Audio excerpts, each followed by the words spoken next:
Hey YouTube, it's Chris here. I've gotten a lot of comments on my Ingrid Michaelson video, so I thought it would be a great idea to make a tutorial of it, since that was the most popularly requested item on that video. It's funny because there's only 3 comments. Anyways, so what we're going to do today is we're going to break it down for you guys, right hand and left hand, and we're going to try to put both of them together. So I hope this video helps. I'll try to discuss both theory-related topics for those advanced players, and then I'll also try to break it down for the players that may not be music theory inept, but are definitely passionate about what they do and they like playing the piano. So I hope this helps. Okay? So the song, I Can't Help Falling in Love with You by Ingrid Michaelson, is actually in the key of C major. That's what she sings it in, and that's what we're going to play it in. It's nice to stay in the same key as the original piece. So, obviously we know Elvis sang this first, and she made a remake of it, and she puts it into 4/4 time, where Elvis sang it in 3/4 time. So it actually makes it a lot more simpler to play it on the piano than if we try to do Elvis's version. So the starting melody is actually just an outline of a C major triad. C, E, and G. Okay? But it's just in an opposite order. It actually starts on C, it'll go to G, and then it'll go to E. And that's the first 3 notes of the piece. Wise men say. Then the notes we kind of circled around, D and F, we're going to touch those on the way back up to G. D, E, F. We'll walk back down. So one more time, a C major arpeggio in an opposite order, C, E, or G, excuse me, E, D, E, F, back down to E, and then to D. Then the melody actually jumps down to the low G, and it just keeps stepping up. And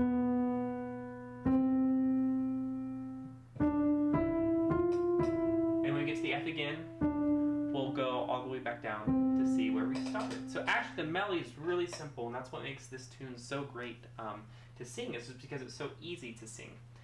So one more time, the C major arpeggio, C, G, to E, they're all in equal time, meaning they get the same duration, but these are a little bit quicker. D, E, F, walk back down, E to D. Here's the jump, we're going to jump all the way down to G. Keep walking up, G, A, B, to C, now D, E, F, and then we'll turn back around to C. Okay, so without me talking this time, this is the actual melody.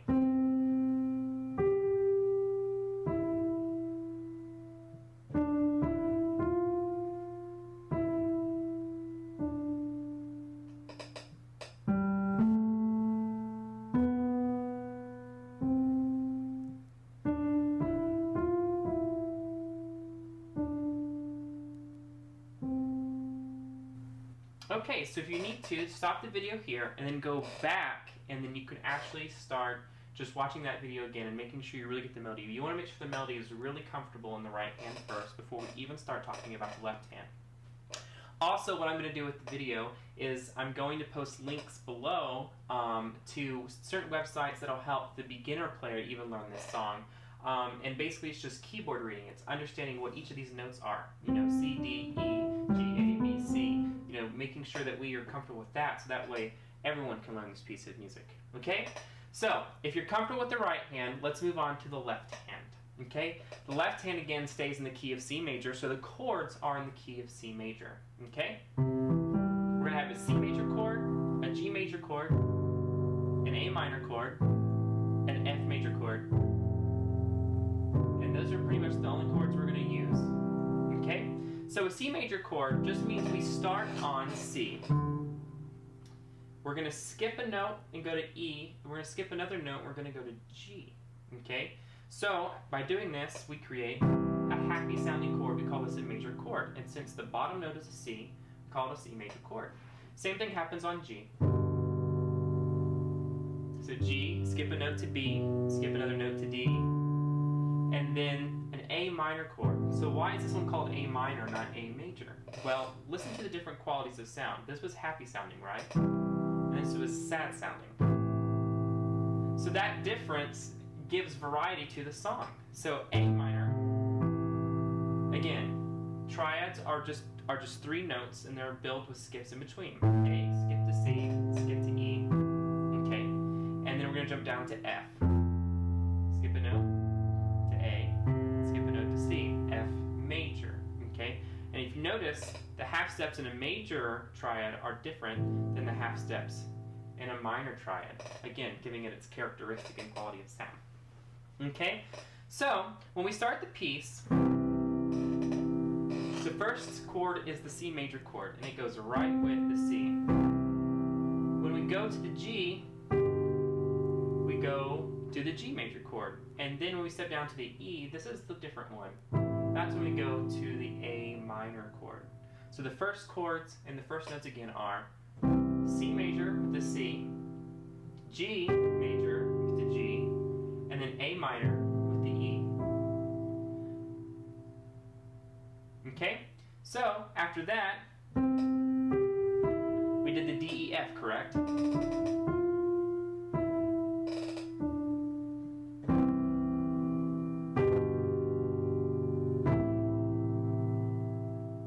We're kind of going to stay here. D, E, F, up to the F, that's when we'll strike our F chord. Then we'll go to C again, and then back to G. And later I'll show you how to vary the bass pattern so it's not as boring sounding as just these block chords I'm playing with left hand. So one more time, it goes C major on bottom with the C in the right hand, to G major on bottom with G in the right hand, to A minor on bottom with E in the right hand. Then we step up to our F. That's when we go to F major. Then when we step down to the E, we have to add a C major chord, and then a G major chord when we land on the D. So one more time without me talking.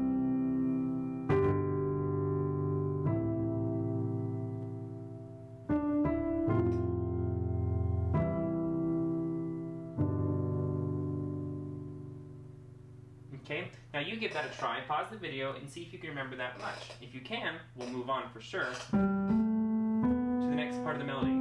Okay? And what happens there is, since we ended on the G chord, it's appropriate to jump down to this G. But when we go to A, we step down to F major. And then up to B. And the left hand's just going to follow. All the way up to the C. Back to C. To G. Now we'll end on C this time. So one more time.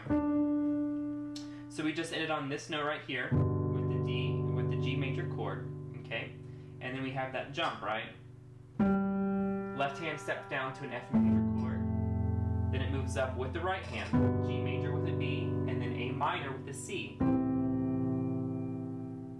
Our wonderful 3 little notes again. To C major with an E, then to G major with a D, and then back to C.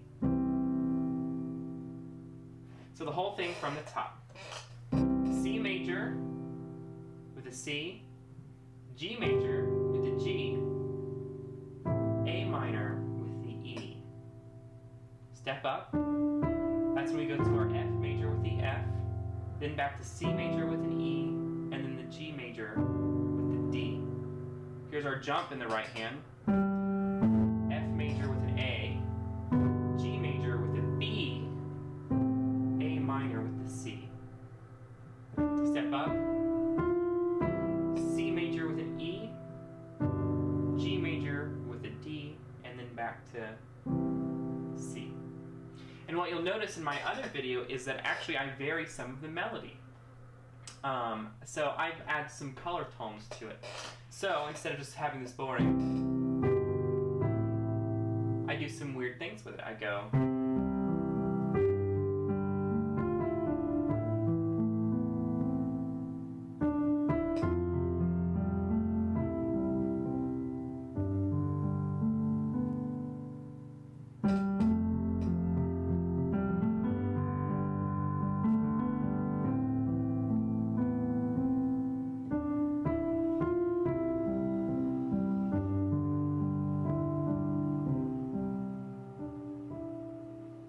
So really all I did is I took the main melody and I started adding more and more notes to it. And then all you saw on the left hand is I start taking those chords,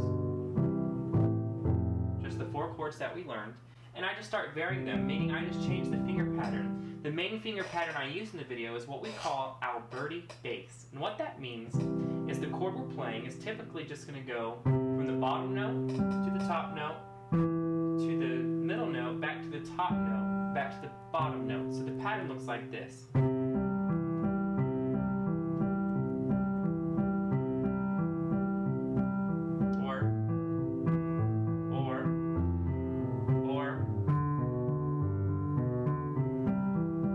But what's really cool with the Alberti bass is I can just move 2 fingers and still have the same notes I had in the G major position. G, D, and B. This time I just put the B on bottom, and watch what happens. Here's the original version. Okay, now here's the varied version.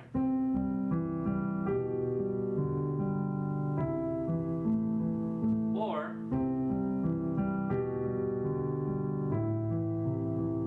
and so having this step down motion in the left hand really adds a great contrast to the melody that's been ascending.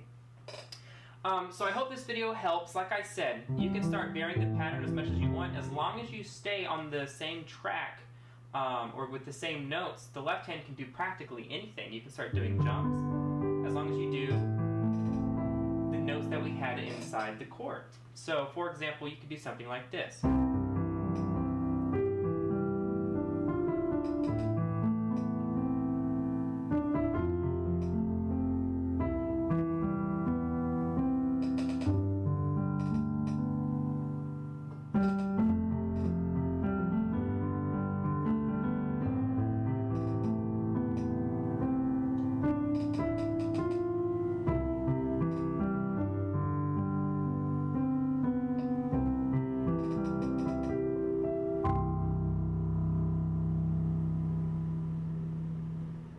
There you have it, YouTube. I hope this video helps. I hope the 3 comments I had on my video actually get looked at, and I hope this really helps. I hope you enjoy playing Ingrid Michaelson's I Can't Help Falling in Love with You. Thanks, guys.